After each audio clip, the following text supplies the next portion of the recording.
At precisely 10:15 this morning, HMS Invincible, flagship of this extraordinary fleet, slipped her moorings and eased gently into the calm waters of Portsmouth harbour. The operation, in Britain's commitment to this task force, had begun.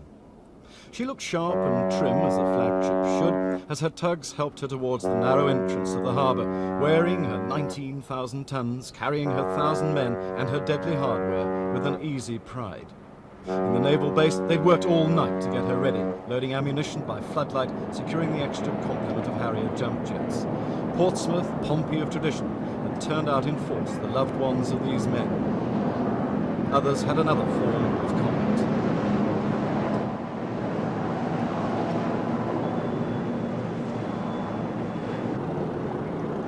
Now 8,000 miles of sea stretched before her, the perils of winter in the South Atlantic, the roaring forties, and perhaps war.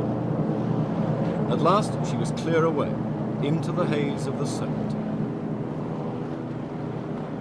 Half an hour later it was the turn of Hermes, the older generation of carrier, but perhaps looking more menacing, with her hardware displayed for all to see.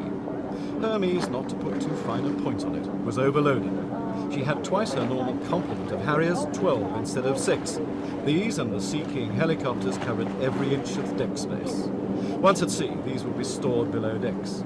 But this morning, a not inconsiderable part of this departure was designed knowing these pictures would be shown on Argentine television tonight.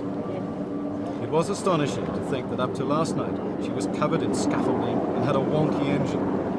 But it was a case of the priorities of war. So she'd had no lick of paint, and it looked a bit as if she'd come back from a long voyage rather than just starting one. It's going to seem a long, long journey on Hermes for everyone on board, with heavy overcrowding and few creature comforts. The people said goodbye, a small boy saluted. Then she was away. Godspeed, they shouted.